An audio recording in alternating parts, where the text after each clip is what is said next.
ਸਤਿ ਸ਼੍ਰੀ ਅਕਾਲ ਸਾਰੇ ਦਰਸ਼ਕਾਂ ਦਾ ਸਵਾਗਤ ਹੈ। ਇਸ ਸਮੇਂ ਮੈਂ ਤੁਹਾਡੇ ਲਈ ਅਹਿਮ ਜਾਣਕਾਰੀ ਤੇ ਇੱਕ ਸੂਚੀ ਲੈ ਕੇ ਹਾਜ਼ਰ ਹੋਈ ਹਾਂ। ਦਰਅਸਲ ਇਸ ਸਮੇਂ ਲੋੜ ਪੈਣ ਦੇ ਉੱਤੇ ਲੋਕਾਂ ਦੇ ਵੱਲੋਂ ਯਾਤਰਾ ਕੀਤੀ ਜਾ ਰਹੀ ਹੈ ਤੇ ਇਸ ਦੌਰਾਨ ਫਲਾਈਟਾਂ ਦੀ ਵਰਤੋਂ ਕੀਤੀ ਜਾ ਰਹੀ ਹੈ। 에ਅਰਪੋਰਟਸ ਦੇ ਉੱਤੇ ਵੀ ਕੰਮ ਮੁੜ ਤੋਂ ਲੀਹ ਤੇ ਆ ਰਿਹਾ ਹੈ, ਪਰ ਇਸੇ ਦੌਰਾਨ ਫਲਾਈਟਸ ਦੇ ਵਿੱਚ ਯਾਤਰੀਆਂ ਨੂੰ ਕੋਵਿਡ-19 ਹੋਣ ਤੇ ਕੋਵਿਡ-19 ਦੇ ਮਰੀਜ਼ਾਂ ਦੀ ਗਿਣਤੀ ਵੀ ਲਗਾਤਾਰ ਸਾਹਮਣੇ ਆ ਰਹੀ ਹੈ। ਹੁਣ ਮੈਂ ਤੁਹਾਨੂੰ ਦੱਸਾਂਗੀ 21 ਅਜਿਹੀਆਂ ਫਲਾਈਟਸ ਦੇ ਬਾਰੇ ਜਾਣਕਾਰੀ ਜਿਨ੍ਹਾਂ ਦੇ ਵਿੱਚ ਕੋਵਿਡ-19 ਦੇ ਮਰੀਜ਼ ਪਾਏ ਗਏ ਨੇ ਤੇ ਇਸ ਦੇ ਬਾਰੇ ਸਾਰਿਆਂ ਨੂੰ ਜਾਣਕਾਰੀ ਦਿੱਤੀ ਗਈ ਹੈ। ਤੇ ਨਾਲ ਹੀ ਬ੍ਰਿਟਿਸ਼ ਕੋਲੰਬੀਆ ਦੇ ਵਿੱਚ ਜੇਕਰ ਤੁਸੀਂ ਆਉਂਦੇ ਹੋ, ਜਿਵੇਂ ਵੈਨਕੂਵਰ 에ਅਰਪੋਰਟ ਦੇ ਉੱਤੇ ਆਉਂਦੇ ਹੋ ਜਾਂ ਫਿਰ ਵੈਨਕੂਵਰ 에ਅਰਪੋਰਟ ਦੇ ਉੱਤੋਂ ਜਾਂਦੇ ਹੋ ਕਿਤੇ, ਤਾਂ ਤੁਸੀਂ ਕਿੱਥੇ ਪਤਾ ਕਰਨਾ ਹੈ ਕਿ ਜਿਹੜੀ ਫਲਾਈਟ ਦੇ ਵਿੱਚ ਤੁਸੀਂ ਆਏ ਸੀ ਉਸ ਫਲਾਈਟ ਦੇ ਵਿੱਚ ਕਿਤੇ ਕੋਈ ਕੋਵਿਡ-19 ਦਾ ਮਰੀਜ਼ ਤਾਂ ਨਹੀਂ ਮੌਜੂਦ ਸੀ।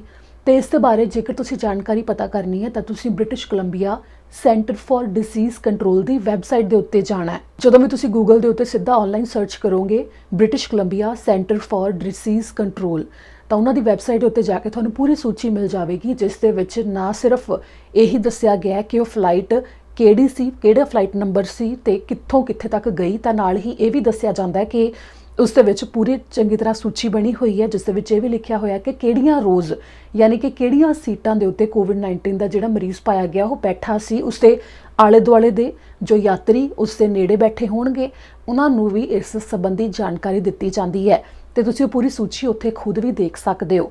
ਤੇ 에ਅਰ ਕੈਨੇਡਾ ਦੀਆਂ, 에ਅਰ ਇੰਡੀਆ ਦੀਆਂ ਤੇ ਬਹੁਤ ਸਾਰੀਆਂ ਹੋਰ ਅਜਿਹੀਆਂ ਫਲਾਈਟਸ ਨੇ, ਜਿਸ ਦੇ ਵਿੱਚ ਵੈਸਟ ਜੈਟ ਤੇ ਹੋਰ ਕਈ ਫਲਾਈਟਸ ਨੇ ਜਿਨ੍ਹਾਂ ਦੇ ਵਿੱਚ ਕੋਵਿਡ-19 ਦੇ ਮਰੀਜ਼ ਪਾਏ ਗਏ ਨੇ। 21 ਫਲਾਈਟਸ ਦੀ ਇਹ ਕੁੱਲ ਸੂਚੀ ਹੈ ਜੋ ਕਿ ਪਿਛਲੇ ਕੁਝ ਦਿਨਾਂ ਦੀ ਹੀ ਹੈ, ਕੋਈ ਬਹੁਤੀ ਪੁਰਾਣੀ ਸੂਚੀ ਨਹੀਂ ਹੈਗੀ, ਜਿਸ ਦੇ ਵਿੱਚ 4 ਸਤੰਬਰ ਤੱਕ ਦੇ ਕੋਵਿਡ-19 ਦੇ ਫਲਾਈਟਸ ਦੇ ਵਿੱਚ ਮਰੀਜ਼ ਸਾਹਮਣੇ ਆਉਣ ਦੇ ਮਾਮਲੇ ਨੇ ਉਹ ਮੌਜੂਦ ਨੇ। ਹੁਣ ਤੁਹਾਨੂੰ ਸੂਚੀ ਦੇ ਬਾਰੇ ਦੱਸ ਦਿੰਦੇ ਹਾਂ ਕਿ ਆਖਿਰ ਕਿਹੜੀਆਂ ਫਲਾਈਟਾਂ ਸੀ ਤੇ ਆਖਿਰ ਕਿਹੜੀਆਂ ਸੀਟਾਂ ਦੇ ਉੱਤੇ ਕੋਵਿਡ-19 ਦੇ ਮਰੀਜ਼ ਬੈਠੇ ਸਨ, ਜਿਸ ਦੇ ਵਿੱਚ ਸਭ ਤੋਂ ਪਹਿਲਾਂ ਤੁਹਾਨੂੰ ਦੱਸਾਂਗੇ ਜਿਹੜੀਆਂ ਇੰਟਰਨੈਸ਼ਨਲ ਫਲਾਈਟਸ ਨੇ ਤੇ ਉਸ ਤੋਂ ਬਾਅਦ ਦੱਸਾਂਗੇ ਜੋ ਡੋਮੈਸਟਿਕ ਫਲਾਈਟਸ ਨੇ। ਸਭ ਤੋਂ ਪਹਿਲਾਂ ਤੁਹਾਨੂੰ ਦੱਸਾਂਗੇ ਇੰਟਰਨੈਸ਼ਨਲ ਫਲਾਈਟਸ ਦੀ ਸੂਚੀ, ਜਿਸ ਦੇ ਵਿੱਚ ਅਗਸਤ 25 ਨੂੰ ਲੁਫਤਾਂਸਾ ਫਲਾਈਟ 492 ਫਰੈਂਕਫਰਟ ਟੂ ਵੈਨਕੂਵਰ ਰੋਜ਼ 34 ਤੋਂ 40, ਫਿਰ ਅਗਸਤ 28 ਨੂੰ KLM ਫਲਾਈਟ 681 ਐਮਸਟਰਡਮ ਤੋਂ ਵੈਨਕੂਵਰ ਰੋਜ਼ 31 ਤੋਂ 38, ਫਿਰ ਉਸ ਤੋਂ ਬਾਅਦ ਅਗਸਤ 28 ਨੂੰ ਹੀ 에ਅਰ ਇੰਡੀਆ ਦੀ ਫਲਾਈਟ 1143 ਜੋ ਦਿੱਲੀ ਤੋਂ ਵੈਨਕੂਵਰ ਆਈ। ਫਿਰ ਉਸ ਤੋਂ ਬਾਅਦ ਅਗਸਤ 31 ਨੂੰ 에ਅਰ ਕੈਨੇਡਾ ਦੀ ਫਲਾਈਟ 575 ਲਾਸ ਐਂਜਲਸ ਤੋਂ ਵੈਨਕੂਵਰ, ਉਸ ਦੀਆਂ ਰੋਜ਼ 15 ਤੋਂ 21। ਫਿਰ ਉਸ ਤੋਂ ਬਾਅਦ ਸਤੰਬਰ 1 ਨੂੰ ਆਈ flight United Airlines flight U375 San Francisco ਤੋਂ ਵੈਨਕੂਵਰ ਆਈ, ਜਿਸ ਦੀਆਂ ਰੋਜ਼ 22 ਤੋਂ 28। ਤੇ ਹੁਣ ਉਸ ਤੋਂ ਬਾਅਦ ਤੁਹਾਨੂੰ ਦੱਸਾਂਗੇ ਸੂਚੀ ਡੋਮੈਸਟਿਕ ਫਲਾਈਟਸ ਦੀ। ਅਗਸਤ 26 ਨੂੰ ਵੈਸਟ ਜੈਟ ਫਲਾਈਟ 164 ਵੈਨਕੂਵਰ ਤੋਂ ਐਡਮਿੰਟਨ ਰੋਜ਼ 19 ਤੋਂ 25। ਅਗਸਤ 27 ਨੂੰ ਸਵੂਪ ਫਲਾਈਟ 200 ਐਬਸਫੋਰਡ ਟੂ ਐਡਮਿੰਟਨ ਰੋਜ਼ 20 ਤੋਂ 26। ਅਗਸਤ 27 ਨੂੰ ਹੀ 에ਅਰ ਕੈਨੇਡਾ ਦੀ ਫਲਾਈਟ 314 ਵੈਨਕੂਵਰ ਤੋਂ ਮੌਂਟਰੀਅਲ ਰੋਜ਼ 23 ਤੋਂ 29। ਫਿਰ ਉਸ ਤੋਂ ਬਾਅਦ ਅਗਸਤ 28 ਨੂੰ ਸਵੂਪ ਫਲਾਈਟ 235 ਐਡਮਿੰਟਨ ਤੋਂ ਐਬਸਫੋਰਡ ਰੋਜ਼ 20 ਤੋਂ 26। ਫਿਰ ਅਗਸਤ 29 ਨੂੰ ਫਲੇਅਰ ਫਲਾਈਟ 8417 ਵੈਨਕੂਵਰ ਤੋਂ ਫੋਰਟ ਮੈਕਮਰੇ ਰੋਜ਼ 15 ਤੋਂ 21।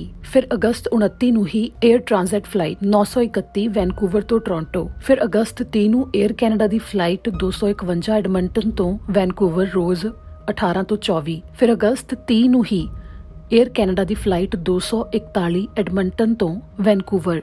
ਫਿਰ ਅਗਸਤ 21 ਨੂੰ 에ਅਰ ਕੈਨੇਡਾ ਦੀ ਫਲਾਈਟ 123 ਟੋਰਾਂਟੋ ਤੋਂ ਵੈਨਕੂਵਰ ਰੋਜ਼ 31 ਤੋਂ 37। ਫਿਰ ਉਸ ਤੋਂ ਬਾਅਦ ਸਤੰਬਰ 1 ਨੂੰ ਵੈਸਟ ਜੈਟ ਫਲਾਈਟ 709 ਟੋਰਾਂਟੋ ਤੋਂ ਵੈਨਕੂਵਰ ਰੋਜ਼ 8 ਤੋਂ 14। ਸਤੰਬਰ 1 ਨੂੰ ਹੀ 에ਅਰ ਕੈਨੇਡਾ ਦੀ ਫਲਾਈਟ 306 ਵੈਨਕੂਵਰ ਤੋਂ ਮੌਂਟਰੀਅਲ ਰੋਜ਼ 38 ਤੋਂ 44। ਸਤੰਬਰ 1 ਨੂੰ ਹੀ 에ਅਰ ਕੈਨੇਡਾ ਫਲਾਈਟ 224 ਵੈਨਕੂਵਰ ਤੋਂ ਕੈਲਗਰੀ। ਸਤੰਬਰ 1 ਨੂੰ ਹੀ 에ਅਰ ਕੈਨੇਡਾ ਦੀ ਫਲਾਈਟ 107 ਟੋਰਾਂਟੋ ਤੋਂ ਵੈਨਕੂਵਰ ਰੋਜ਼ 35 ਤੋਂ 41।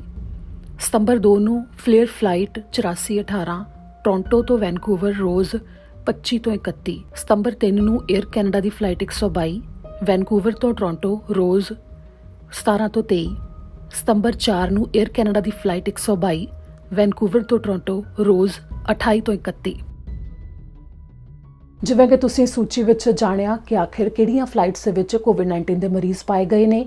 ਇਸ ਦੇ ਨਾਲ ਹੀ ਜੇਕਰ ਤੁਸੀਂ ਕਿਤੇ ਵੀ ਪਤਾ ਕਰਨਾ ਹੈ ਕਿ ਬ੍ਰਿਟਿਸ਼ ਕੋਲੰਬੀਆ ਦੇ ਵਿੱਚ ਹੀ ਨਹੀਂ ਸਗੋਂ ਵੱਖੋ-ਵੱਖਰੇ ਸੂਬਿਆਂ ਦੇ ਵੱਲੋਂ ਵੀ ਇਸ ਸੰਬੰਧੀ ਜਿਹੜੇ ਉਹਨਾਂ ਦੀਆਂ ਵੈਬਸਾਈਟਸ ਨੇ ਉਹਨਾਂ ਦੇ ਉੱਤੇ ਜਾਣਕਾਰੀ ਦਿੱਤੀ ਜਾਂਦੀ ਹੈ ਕਿ ਆਖਿਰ ਕਿਹੜੀਆਂ ਫਲਾਈਟਾਂ ਦੇ ਵਿੱਚ ਕੋਵਿਡ-19 ਦੇ ਮਰੀਜ਼ ਪਾਏ ਗਏ ਨੇ। ਤੇ ਇਸ ਦੇ ਨਾਲ ਹੀ ਇਹੋ ਕਾਰਨ ਹੈ ਕਿ ਫਲਾਈਟਸ ਦੇ ਵਿੱਚ ਵਿੱਥ ਬਣਾ ਕੇ ਰੱਖਣ ਨੂੰ ਤਾਂ ਜ਼ਿਆਦਾ ਸੰਭਵ ਹੁੰਦਾ ਨਹੀਂ, ਪਰ ਫਲਾਈਟ ਦੇ ਵਿੱਚ ਉਹਨਾਂ ਨੂੰ ਜੋ ਮਾਸਕ ਪਾਉਣ ਦੇ ਲਈ ਕਿਹਾ ਜਾਂਦਾ ਹੈ ਤੇ ਨਾਲ ਹੀ ਭੋਜਨ ਦਿੱਤੇ ਜਾਣ ਨੂੰ ਵੀ ਲੈ ਕੇ ਜੋ ਉੱਥੇ ਕਾਫੀ ਕੁਝ ਬਦਲ ਗਿਆ ਫਲਾਈਟਸ ਦੇ ਵਿੱਚ। ਜੋ ਪਹਿਲਾਂ ਵਰਗਾ ਮਾਹੌਲ ਤਾਂ ਨਹੀਂ ਰਿਹਾ, ਪਰ ਸੁਰੱਖਿਆ ਨਿਯਮਾਂ ਦੇ ਅਨੁਸਾਰ ਜਿਹੜੀਆਂ ਹਦਾਇਤਾਂ ਦਿੱਤੀਆਂ ਜਾਂਦੀਆਂ ਨੇ ਉਹਨਾਂ ਦੀ ਪਾਲਣਾ ਕਰਨ ਦੇ ਵਾਸਤੇ ਯਾਤਰੀਆਂ ਨੂੰ ਬਾਰ-ਬਾਰ ਕਿਹਾ ਜਾਂਦਾ ਹੈ, ਕਿਉਂਕਿ ਇਹ ਨਹੀਂ ਹੈ ਕਿ ਇੱਕ ਵਾਰ ਸਕਰੀਨਿੰਗ ਜਦੋਂ 에ਅਰਪੋਰਟ ਦੇ ਉੱਤੇ ਹੋ ਜਾਂਦੀ ਹੈ ਤਾਂ ਉਸ ਤੋਂ ਬਾਅਦ ਇਹ ਨਹੀਂ ਹੋਵੇਗਾ ਕਿ ਕੋਵਿਡ-19 ਦਾ ਕੋਈ ਮਰੀਜ਼ ਫਲਾਈਟ ਦੇ ਅੰਦਰ ਤੁਹਾਡੇ ਨਾਲ ਮੌਜੂਦ ਨਾ ਹੋਵੇ। ਅਜਿਹਾ ਸੰਭਵ ਹੈ, ਜਿਸ ਦੀਆਂ ਉਦਾਹਰਨਾਂ ਲਗਾਤਾਰ ਸਾਹਮਣੇ ਆ ਰਹੀਆਂ ਨੇ ਕਿ ਜਿੰਨੀਆਂ ਵੀ ਫਲਾਈਟਸ ਜਾ ਰਹੀਆਂ ਨੇ ਉਹਨਾਂ ਦੇ ਵਿੱਚ ਕਾਫੀ ਜ਼ਿਆਦਾ ਅਜਿਹੀਆਂ ਫਲਾਈਟਸ ਨੇ ਜਿਨ੍ਹਾਂ ਦੇ ਵਿੱਚ ਕੋਵਿਡ-19 ਦੇ ਮਰੀਜ਼ ਹੋਣ ਦੇ ਮਾਮਲੇ ਸਾਹਮਣੇ ਆ ਰਹੇ ਨੇ।